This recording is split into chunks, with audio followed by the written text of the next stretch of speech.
ತುಂಬ ಖುಷಿ ಆಗ್ತಿದೆ.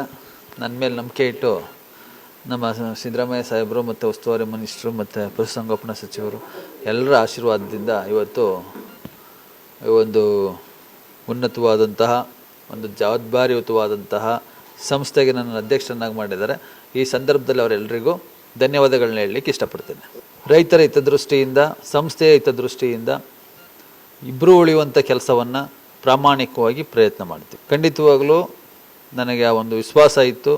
ಆ ವಿಶ್ವಾಸಕ್ಕೆ ಧಕ್ಕೆ ಬರದೇ ಇರೋ ರೀತಿ ಎಲ್ಲರೂ ನಿರ್ದೇಶಕರ ಒಂದು ವಿಶ್ವಾಸಕ್ಕೆ ನಾನು ಕೆಲಸವನ್ನು ಮಾಡ್ಕೊಂಡು ಕಾಂಗ್ರೆಸ್ ಖಂಡಿತವಾಗಲೂ ಕಾಂಗ್ರೆಸ್ ಪಕ್ಷದ ಧುರೀಣರ ಒಂದು ಆಶೀರ್ವಾದದಿಂದ ಅಧ್ಯಕ್ಷರಾಗಲಿಕ್ಕೆ ಅವಕಾಶ ಆಗಿದೆ. ಖಂಡಿತವಾಗಲೂ ಅದು ಸರ್ಕ್ಯುಲೇಷನ್ ಜಾಸ್ತಿ ಆಗ್ತಾ ಹೋಗುತ್ತೆ ಕಾಲಕ್ರಮೇಣ, ಅದ್ರ ಮಾರಾಟನೂ ಕಾಲಕ್ರಮೇಣ ಜಾಸ್ತಿ ಆಗ್ತಿರ್ತಕ್ಕಂಥದ್ದು ಗೊತ್ತಿರುವಂಥದ್ದು. ಆದರೆ ಒಂದು ಒಳ್ಳೆ ನಿಟ್ಟಿನಲ್ಲಿ ಒಕ್ಕೂಟ ಅಭಿವೃದ್ಧಿ ಆಗಬೇಕು, ರೈತರಿಗೂ ಅನುಕೂಲ ಆಗ್ತಕ್ಕಂಥ ಕೆಲಸ ಮಾಡೋಣ. ನೋಡೋಣ, ಮುಂದೆ ಯೋಚನೆ ಮಾಡೋಣ, ಮಾತಾಡೋಣ. ನಮ್ಮ ಒಕ್ಕೂಟದ ಅಧಿಕಾರಿಗಳ ಜೊತೆ ಮಾತಾಡಿ ಅದನ್ನೇನಾದ್ರೂ ಸಾಧ್ಯ ಆದರೆ ಬೇರೆ ಬೇರೆ ಉತ್ಪನ್ನಗಳನ್ನ ಮೈಸೂರು ಜಿಲ್ಲಾ ಹಾಲು ಒಕ್ಕೂಟಕ್ಕೆ ತರುವಂಥ ಕೆಲಸವನ್ನು ಪ್ರಾಮಾಣಿಕವಾಗಿ ಮಾಡಿ. ಎಲ್ರಿಗೂ ಧನ್ಯವಾದಗಳು. ಮತ್ತು ನಮ್ಮನ್ನು ಬಂದು ಎಲ್ಲರೂ ಧನ್ಯವಾದ ಒಂದು ಅಭಿನಂದನೆಯನ್ನು ಸಲ್ಲಿಸಿದ್ದಕ್ಕೆ ಅವ್ರಿಗೆಲ್ರಿಗೂ ಧನ್ಯವಾದ ಹೇಳೋಕ್ಕೆ ಇಷ್ಟಪಡ್ತೀನಿ.